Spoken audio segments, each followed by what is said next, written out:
Our great God. Hallelujah. So, you may now be seated. As you're listening, have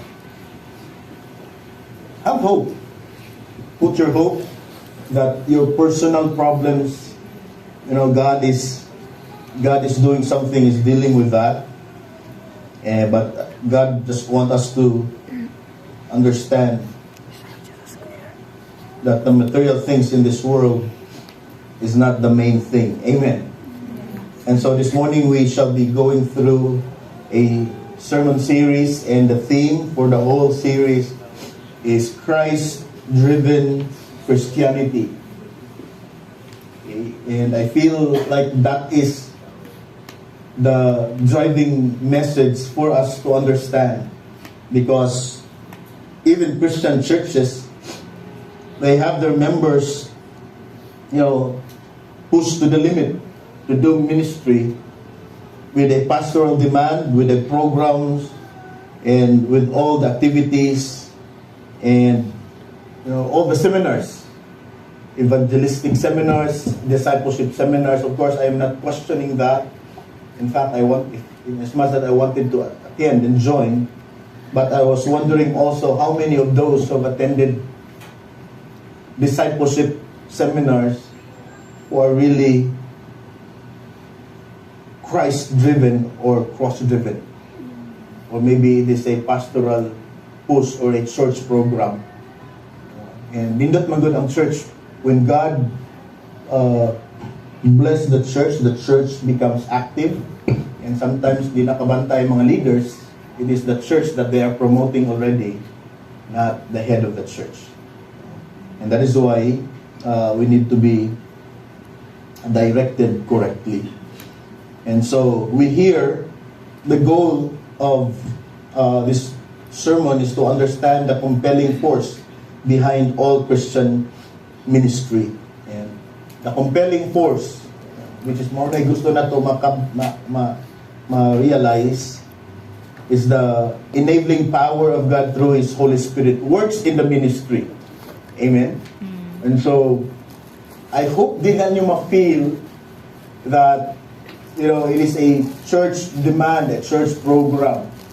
I hope that you will experience a Christ or cross-driven Christianity. And cross-driven Christianity derives from our adoration of Christ's salvation, about the cross, then our appreciation of the work of the promised Holy Spirit in our ministry, with a looking forward to a glorious future that we will be with the Lord forever. Amen? Amen. And so I have entitled this part 1 sa ato ang sermon as we go through the text. And please stand on your feet one more time. We read John chapter 1 verses 1 to 5 to start with. And actually the whole chapter 13, 14, 15, and 16 is the coverage of this sermon series. And so in verse 1 it says, "It was just before the Passover feast. Jesus knew," come on, read it together. "Jesus knew that the time had come for Him to leave this world and to go to the Father. Having loved His own who were in the world, He now showed them the full extent of His love." Verse 2, "The evening meal was being served, and the devil had already prompted Judas Iscariot, son of Simon, to betray Jesus. Jesus knew that the Father had put all things under His power, and that He had come from God and was returning to God. So He got up from the meal, took off his outer clothing, and wrapped a towel around his waist. After that, He poured water into a basin and began to wash His disciples' feet, drying them with a towel that was wrapped around Him." God, anoint Your word that we may see You.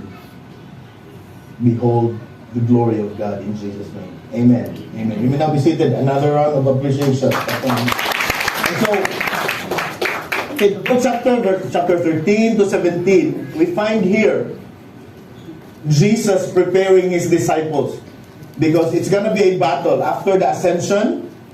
It's gonna be a battle, it's gonna be a fight, and it's gonna be pain and suffering for the church. Of course, that's from the external side.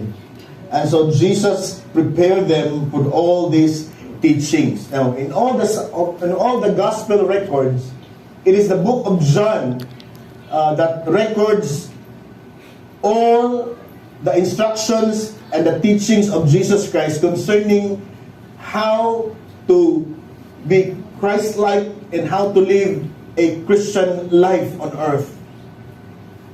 Okay? How many books in the gospel? Matthew, Mark, Luke, and John.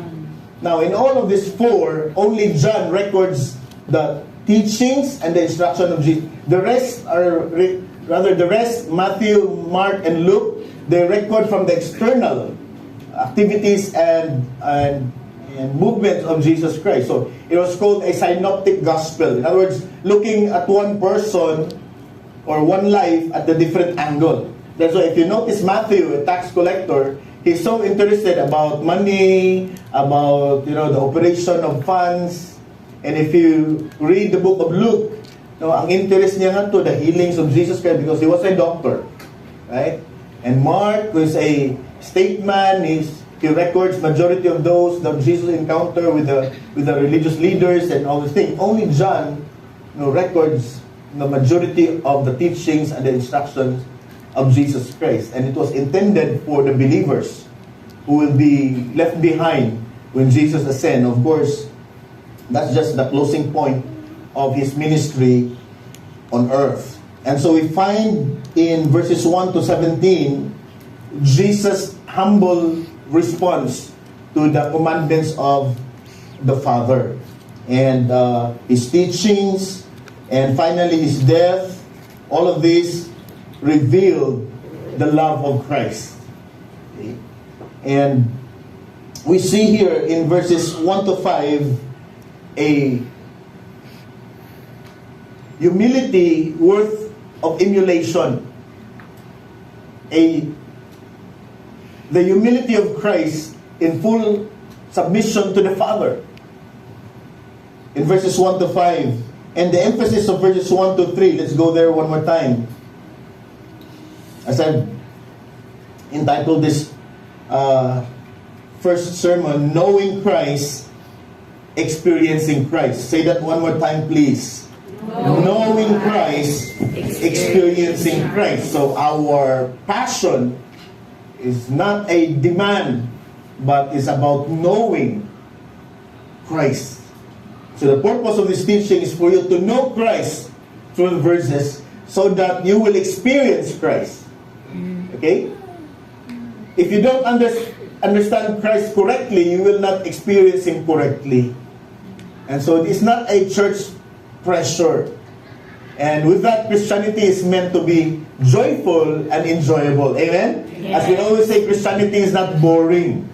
And so, kita gani kay Christians nga bored, na-slide na siya, mataningon nga nawag tang yung kaluwasan, na-slide na siya. A temporary, na slip over na siya, kadiot, na wa na siya passing, o na wa siya ka-appreciate sa life. Every moment in this life is actually a life of joy in Christ Jesus. Amen? And of course, we cannot perfect that by experience, but at least when you have a correct understanding of who Christ is, you will experience, Christ in the real way. And so the emphasis of verses 1 to 3, as we go through one more time, it was just just before the Passover feast. Jesus knew that the time had come for him to leave this world and where? Go to the Father. Having loved his own who were in the world, he now showed them the full extent of his love, which I will expand in a little while. Verse 1 2, the evening meal was being served, and the devil had already prompted Jesus Iscariot, son of Simon, to betray Jesus. Look at verse 3. Jesus knew. Say, Jesus knew. Jesus knew. So nainaibawan si Lord why he was so passionate in fulfilling his calling. Jesus knew that the Father had put all things under His power and that He had come from God and was returning to God. So the emphasis here is on what our Lord knew. Kung sa may nahibawan sa atong Ginoo while He was on earth, what was He so passionate of and what was He connected to always while He was here on earth? In fact, He had more time in devotion and communication and communion with the Father in comparison to doing ministry. And so the emphasis in verses 1 to 3 is what our Lord knew. Unsa may nahibawan ni Jesus? Okay, in context, Jesus knew that the Father had put out all things under His power. So Jesus knew everything, that, everything is in control. Amen? And the emphasis of verses 4 and 5, let's go there. So He got up from the meal, took off His outer clothing, and wrapped up a towel around His waist. After that, He poured water into a basin and began to wash His disciples' feet, drying them with the towel that was wrapped around Him. And so the emphasis in verses 4 to 5 is on what our Lord did. Okay, here's the point. What the Lord knew about His purpose on earth, that is what He did. In the same sense, kung unsay nahibaw-an nato while buhi pa ta on earth as Christians, mauna ato ang passion, mauna ang atong buhaton. Is that clear in Cebuano? Klaro ba? What we know about our purpose on earth as a Christian, that is our mission. That is our purpose, and we are to fulfill it, not grudgingly, not whining, not complaining. Because the commandments of the Lord, as 1 John says, the commandments of the Lord are not, burdensome. Yes. And so, it is to be enjoyed. And so, Jesus knew that His time has come. Jesus knew exactly and emphasized that He lived on a heavenly timetable. Now, are we having that kind of understanding that nakaschedule lang ta? Yes. Amen? We are on a schedule. Our problem is we do not know Jesus. But we do not know kanun atama tsugi. Kanun atama tingba. Of course, on the practical sense, we need to be very, very careful because karong panahon na, sa unang panahon sa previous president, mas daghang adik ang namatay, pero mas daghang gipatay sa adik. In other words, our time today is dangerous. Amen? And we are not exempted. If God chooses for your exit on earth to be brutal and to be in the hands of the enemy, so be it. May God be glorified in that way. He owns our timetable. Right? In John chapter 2 verse 4, Jesus said, "Mine hour is not yet come." In chapter 7 verse 30, His hour was not yet come. In John chapter 8 verse 20, His hour was not yet come. In John 12:23, the hour of the Son of Man, wala pa, or rather that the Son of Man should be glorified, wala pa. Now look at verse 31 in verse 1 in chapter 13. It was just before the Passover feast. Jesus knew that the time had come for Him to leave this world and go to the Father. And in John chapter 17 verse 1, after Jesus said, He looked towards heaven and prayed, "Father, the time has come. Glorify your Son, that your Son may glorify you." So in context, what was this divinely hour, or what was this divine time referring to? Kung sige pasabot sa hour din ha. It was the time when He would be glorified through His death, His resurrection, and His ascension. To understand the meaning and the purpose of His death, and the magnitude of the glorious point of His resurrection and His ascension, it is the driving force of our Christianity. Do you agree, church? It is the dividing force of our Christian ministry. Christ and the cross of Christ should be the driving force of our Christian ministry. It should not be a pastoral demand. It should not be a program. It should not be a church glory that unsa kanindot ang church, unsa kadagag program ang church. Your coming here should be driven by your understanding why He died, why He was buried, and why He resurrected, and why He ascended to heaven. Yes. And if you have a clear understanding of that way, you have a cross-driven Christian journey. In other words, you will not be affected by circumstances. Yes, you will cry in pain. Mahila ka sa problema, I tell you. But you will not be destroyed. Yes. Amen? Yes, you will be in shock. Yes, kapoy kayo, but it will not destroy you. Why? Because God owns your life. Amen. Now, amazingly, Jesus predicted his suffering and His crucifixion. And even predicted who will deny Him or who will betray Him.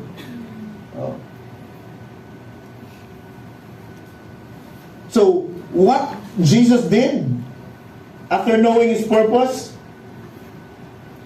He got up.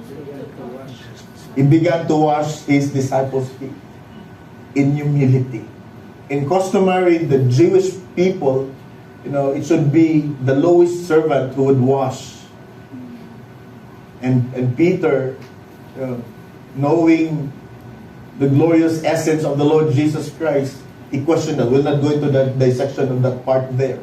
But here we see the humility of Christ.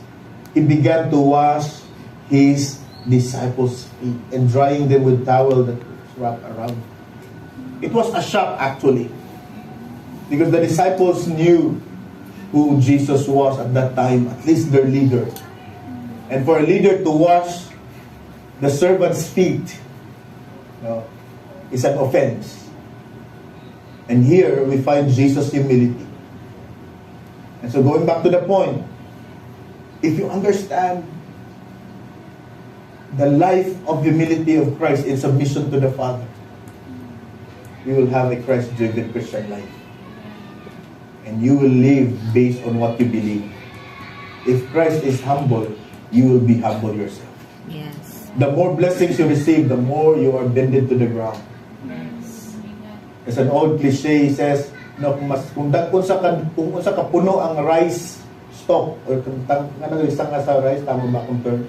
Kung puno na siya grain, all the more, mas grabe na siya kabaw.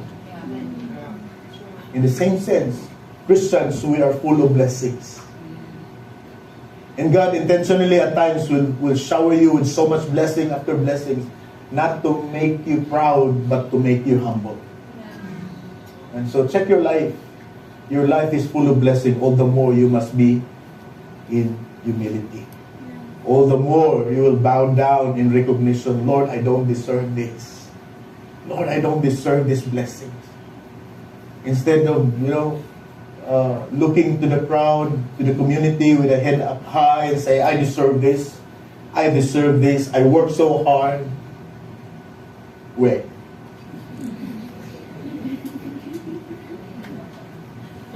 Looking at Christ's humility, maulaw ka. Hambugiro ka. That's why we sang a while ago, I will boast in Christ alone. Amen? Amen. And so check your life, church. There's so many blessings. In fact, blessings are coming. But do not underestimate also the disciplinary blessings of God. God will allow trials and punishment as well to wake us up. And so, Jesus predict His suffering and crucifixion and burial and ascension. And church, know this. The gospel truth of Jesus Christ is the very driving power of our Christianity. Amen, church? That should be our focus. Yeah.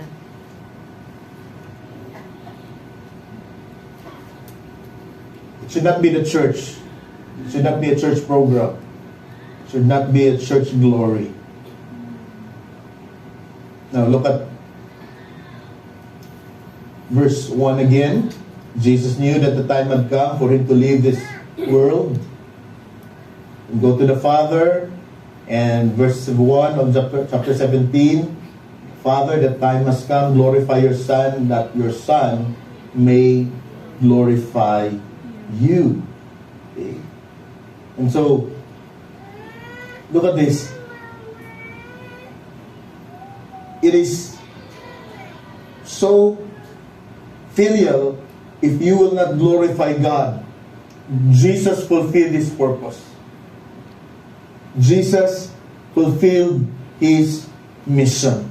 Now look at John chapter 12, verse 27 to 28. He would leave soon this world and will return to the Father. And Jesus, having finished his work on earth, look at verse 27. Verse 27. Now my heart is troubled, and what shall I say? Father, save me from this hour. No. It was for this very reason I came to this hour. His flesh was in trouble, but his purpose was strong. And he say, according to the flesh, what shall I say? Father, save me from this hour. He said, no. It was for this very reason I came to this hour. And verse 28 says, Father, glorify your name. Then a voice came from heaven, I have glorified it and will glorify it again. Let's continue on, verse 29. The crowd that was there and heard it said, it had thundered. Others said, an angel had spoken to him. Jesus said, this voice was for your benefit, not mine. Now is the time for the judgment on this world. Now the prince of this world will be driven out. It is a done deal. You know, it is a done deal according to Jesus Christ. And verse 32 and 33, but when I am lifted up from the earth, I will draw all men to myself. He said this to show the kind of death he was going to die. So the Son of Man must be lifted up. What's the point there? When the Son of Man must be lifted up, it refers to his crucifixion. And that is our driving force. And it is finished. Jesus fulfilled this mission. When he was lifted up, that is, now, understanding why he was on the cross. Listen, church. Understanding why he was on the cross and the meaning and the purpose of his death on the cross would drive us to a passionate response and service to our God. Yes. Amen? Yes. When I am lifted up from the earth, will draw all men to myself. In other words, Christianity is not about, our human energy to evangelize and make people a Christian, discipleship, mentoring so that they will serve God. No, it's not by our power. Never by our own efforts and program that Christians will serve God. That unbelievers will become believers. No, it is not that way. Contrary to some evangelical emphasis that because of our ability that we respond and because of our ingenuity that people come to Christ, that's why church created a lot of programs so that their numbers would grow. Only to realize that it is just a fluctuation of numbers and members. Sometimes they are so many and sometimes they go down and their members go to another church and another church members they go to their church. It's just a membership cycle. It's just a transferring growth. Of course that will happen. Of course we welcome everybody. But our desire is that if there are believers who come to a gathering, a worship gathering, it should be believers who understands the cross, who understands the purpose and the meaning of Christ. Yes. We desire grassroots, born-again membership. Amen, church? Because it says here, He will draw all men to Himself. Where are the Christians? Come on, theology, doctrine. Kamu ba ang nakapabon again sa tao? Kita ba ang nagdalag member sa church? If that is our record, if that is our understanding, oy, proud da. And our song is not, I will boast in Christ alone. I will boast in Christ also. Bukit ka na kanta. I will boast in Christ. I will boast in myself also. So I don't go into, a discipleship program that you are to gather 12, and that 12 will gather another 12, and they will have 144, and they're so boastful during conferences that I have 12, and I have, it's all about numbers. It's all about their ability to gain members. And they say in wrong context, and they say in wrong understanding, using the 12 disciples of Jesus Christ. Now, by the way, there's no precedent. When Jesus founded the 12, it was just for the 12.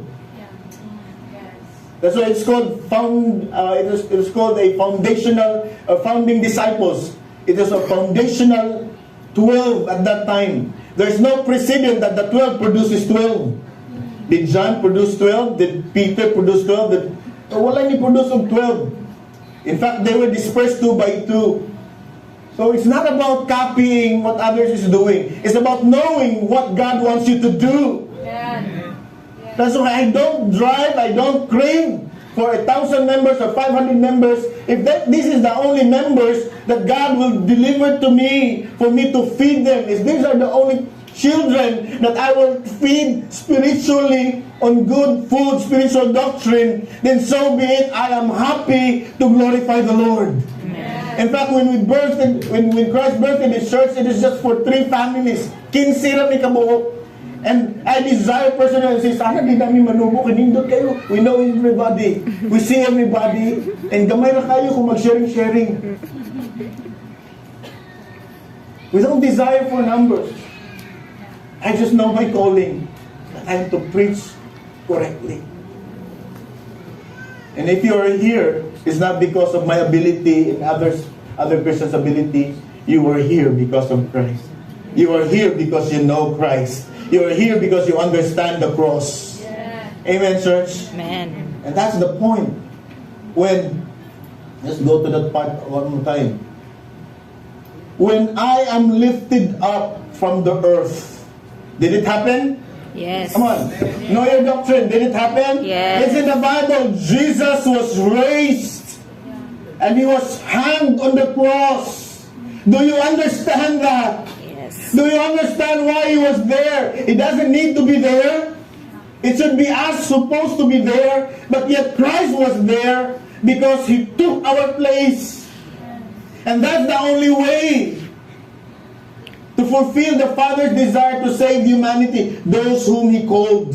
When I am lifted up from the earth. So, what's the context there? Crucifixion. What will happen? He will draw all men to myself. Is Christianity hard? Is Christianity hard? Yeah. No. It's impossibility. Christianity is impossibility. That's why we need Christ. Yes. That's why only Christ. I will draw all men to myself. Hallelujah. That He is the one. Amen, church? Amen. So what's our part? What's our role? What's our purpose of existence? To glorify the Lord. Amen. To magnify the Lord based on our correct understanding of who He is and what He has done. Kana lang. And that truth will be embedded in our minds and in our hearts. That truth is actually power, as the Word of God says. The gospel is the power of God unto salvation. Yes. And so when you have the correct understanding of the gospel, the cross, and Jesus Christ, that truth that is embedded in your mind and in your heart is a driving force. You may say, di ko Lord, but God is able to make you in obedience. Yes. And one day, mahilak na lang ka. So, na di man tapong ganahan na nga nung di na mag-yun ko. Do you understand? Yeah. Come on, check your record in the past. Ganahan ba ko kagingunani? Ganahan kag Bible? No, luod man ni para nimo. In fact, critics ka sa una, tama ba? Di ka luod ni mga born agains. Mga hambugiro, luwas na kuno sila. And now, ikaw na po ang ikaw na po ang gilo, ikaw na po ang gisaway. Ano man? Is it because of you? Is it because of the Christians? Is it because of the pastor? No. It is because of Christ. Amen. And he said this to show the kind of death he was going to die. Right? So are you enjoying this, church? Yes. So, John chapter 17 verse 1 and 2.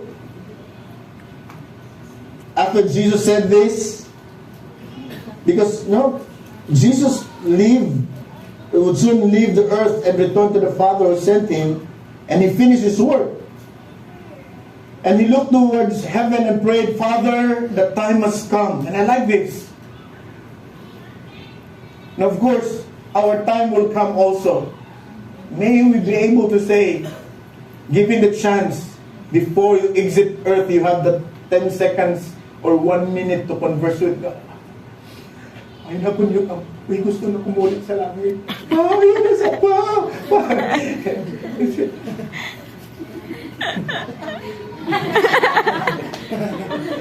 Kinsa gabantay sa tindahan.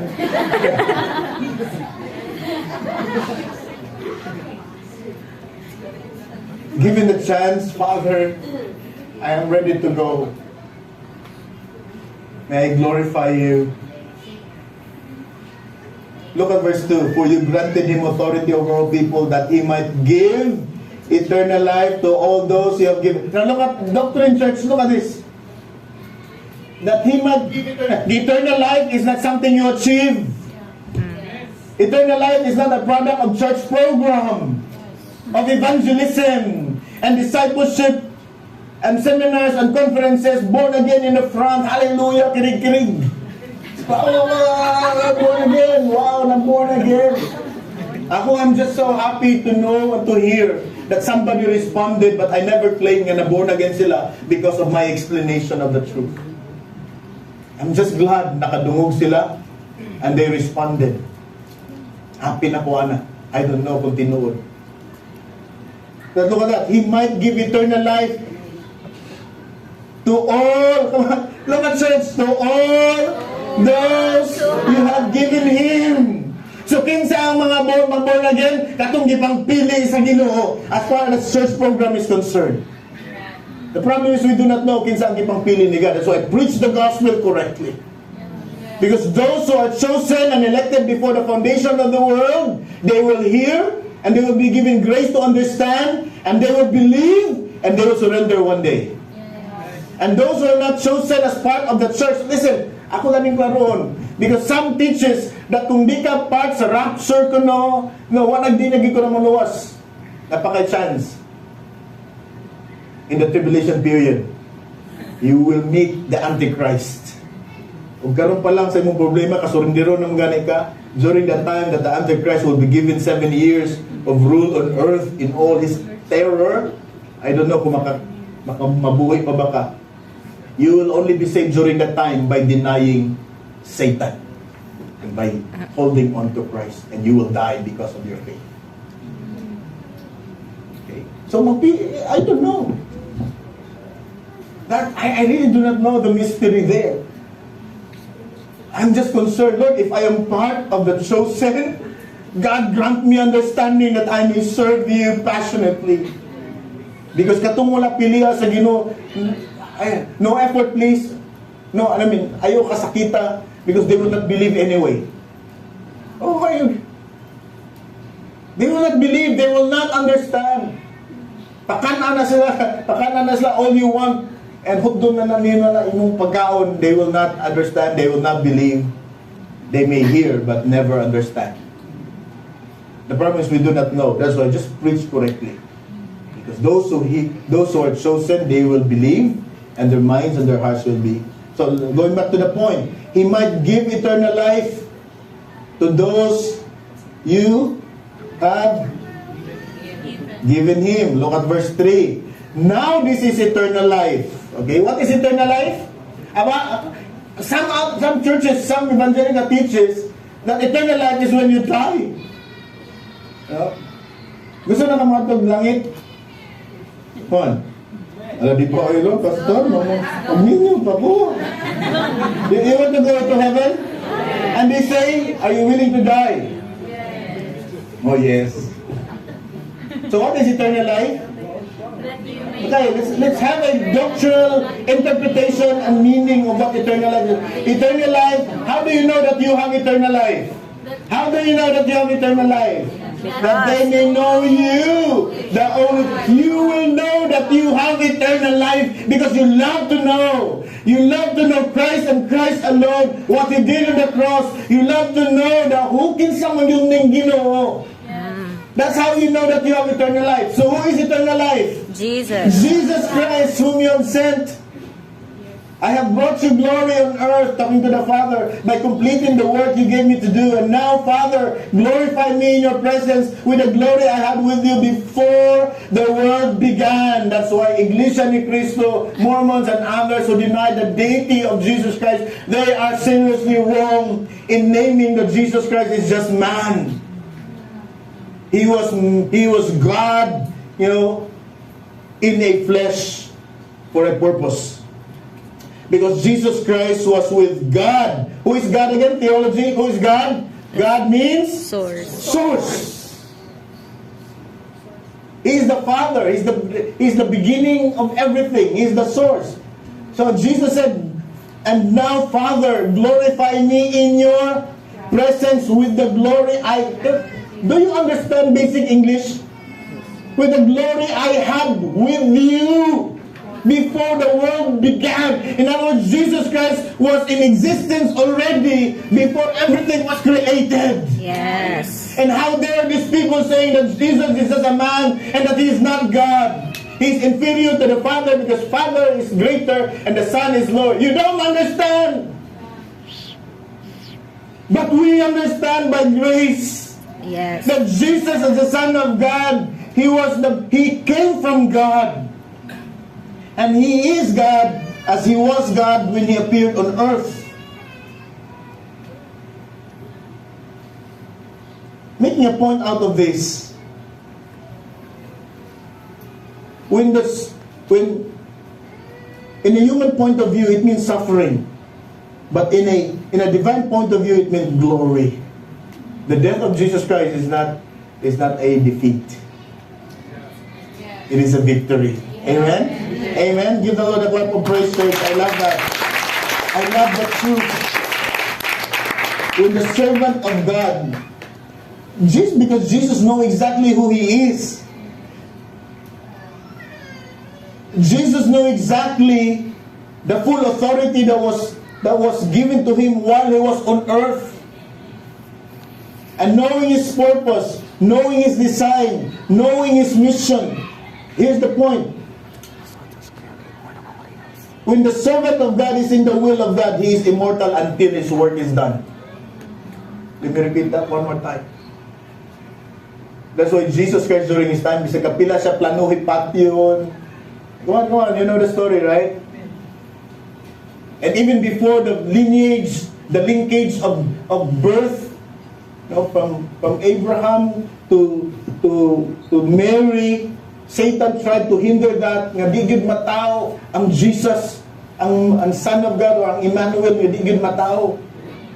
And to the point when Jesus was born, Herod tried to kill Jesus. Here's the point, church. When you are living with your purpose, no Satan can kill you. Amen? I'm not saying na di ka amay makadlo.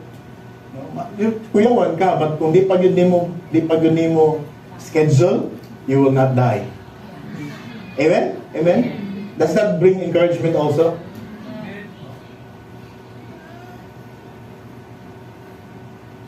God will fulfill His plan sa imong kinabuhi. Another thing, Jesus knew also that Judas would betray Him. Quickly, Satan entered Judas. Okay? And because Satan entered Judas, Judas obeyed Satan's plans. So Judas went to the chief priests and negotiate them and with them and discuss with them that he might betray Jesus. Now here's the point.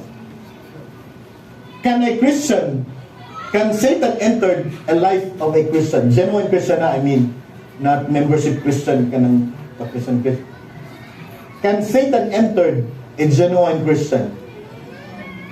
No. No. Judas was not a believer.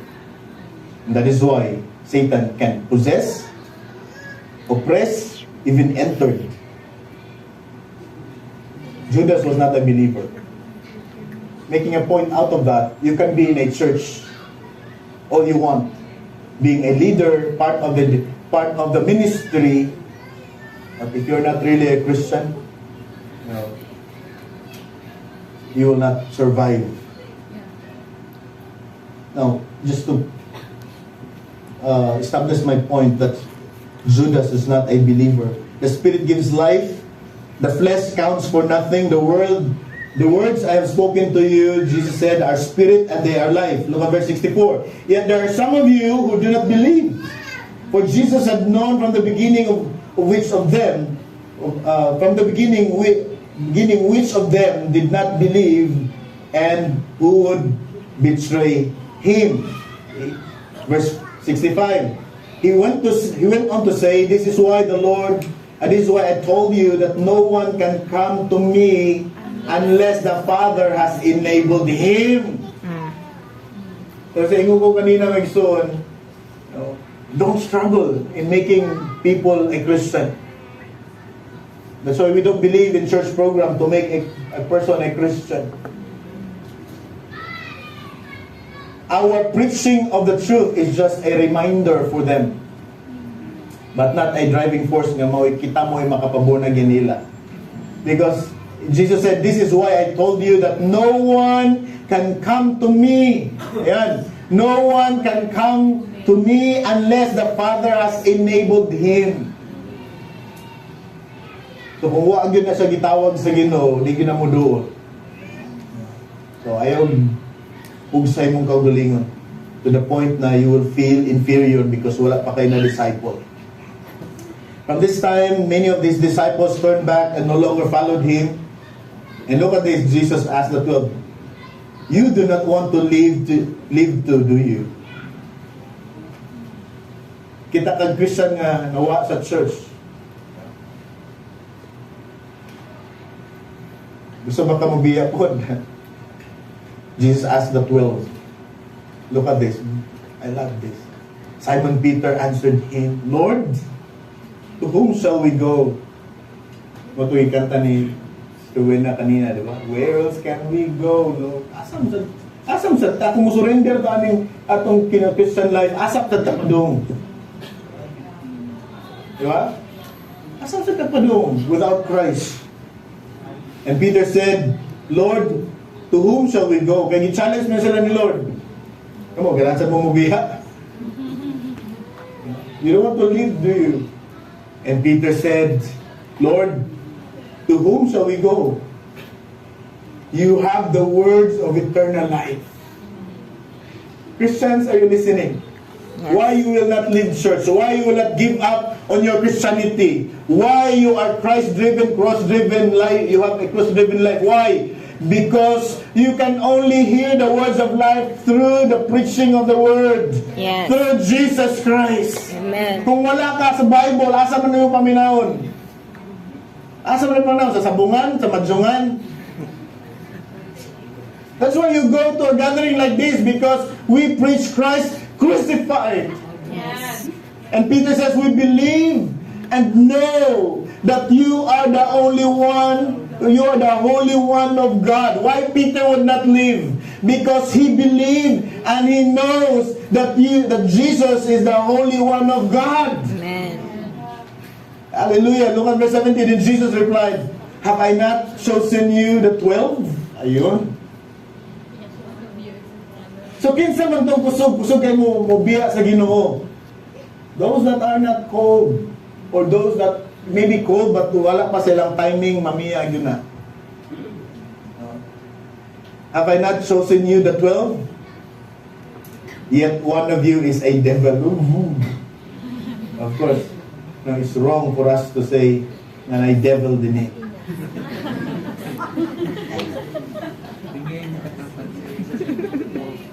Maybe kung malagot ay was now demonyo. Rar. And he meant Judas. Okay, so, is Judas a Christian? No. No. Why? Come on. Answer it doctrinally, theologically. Why you believe that Judas is not? Because others believe nga si Judas is saved because instrumentor man siya. Gigamit naman siya ni God. Pakasadun siya ni God. That's our reasoning ba? We reason in Scripture. So why we believe that Judas is not a believer? Take note, he was with the best ministry in the world, with the best leader, Jesus Christ. He was with. And yet, he is a devil. So you can be in a church. You can be a member of all Christian churches. And you may not be the one, or you're not real and genuine. So why Judas is not a Christian? Because Jesus said so. Amen? So at least a glimpse of that. Now, we go to our closing point.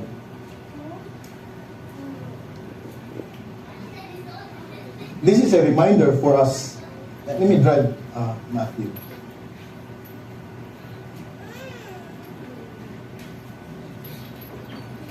Here. Look at this one. All things have been committed to me by my Father. No one knows the Son except the Father. No one knows the Father except the Son. There's an exception. And to those whom the Son chooses to reveal Him. Yes. You will never know God unless you know Christ. Yes. Why you know Christ? Because Christ revealed Himself to you. Yes. Oh God, reveal your glory. Show us Christ. Do you see Christ in the preaching this morning? Yes. Do you see Christ? Yes. And the invitation was given, come to me. Kinsa man ang ipang-invite diha? Kinsa ang ipang-invite to come? Who are weary and Why not believer? Why not unbelievers? Why not unbelievers? Because unbelievers will not come. Unbelievers will not respond. Unbelievers will not hear. Unbelievers will not discern. They are not invited. But those that are invited because God knows them. So God knows also that those who belong to Him, they are weary and tired in their life. In context, verse 28, come to me all who are weary and burdened, and I will give you rest. In context here, come to me all you who are weary and burdened. Of course, it is secondary application, but let me go back to the original, the first point of this text. It is for those who are tired during the time when people wanted to go to church in the temple, but they're not allowed because they have no giving, they have no alms, they have no offerings, they're poor. And Jesus saw them feeling defeated because they cannot go to the temple because of the series of requirements, because of the law. They're unable, they're barred in entering the temple. And they're so tired and thinking, because for them not to be in the temple is not to be with God. That's the understanding in all the times. And Jesus said, come to me all you who are. That's the context there. Instead of going to church, rather, instead of having a thought that to be part of a church, to be part of an organization, no, you go straight to Christ. Because if you are in Christ, for sure you will be part of a church. But you can be part of a church and yet not part in Christ. yeah. Amen, amen? Yeah. Come to me, all you who are weary and burdened, and I will give you rest. Let me go to the shallow secondary application of that. If you're here this morning and you're so tired and you're struggled in life, even though following Christ, so many problems left and right that God allowed, don't go to the pastor. The pastor cannot help you. Don't depend your life on the church. Go straight to God. You have the invitation. You will not be barred an entrance there. When you cried out, hilak lang ka nga to. Look ka, I'm so tired. Kapoy na to. So come to me, all you who are weary and burdened, and I will give you rest. Amen. Leo Valdez sang that in a wrong meaning, understanding. And he said, come to me, all of you who work. Di ba, nindot ang song, di ba? Yeah. And he said, cast your burdens upon me, those who are heavenly laden. Come to me, all of you who are tired of carrying heavy load.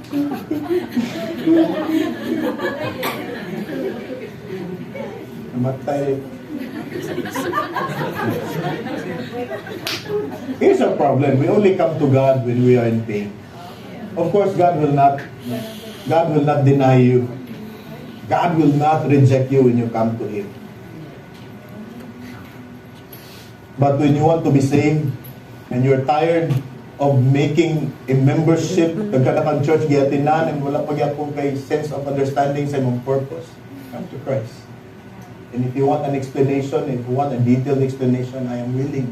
Sit down, let's talk. I'm not inviting you to be part of this church, but you're free to come.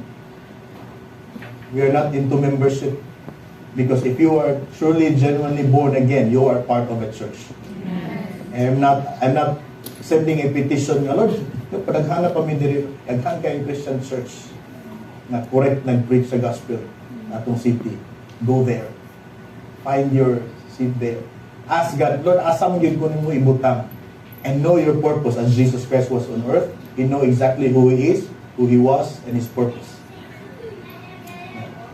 So, I would like everyone to please stand on your feet as we close this point.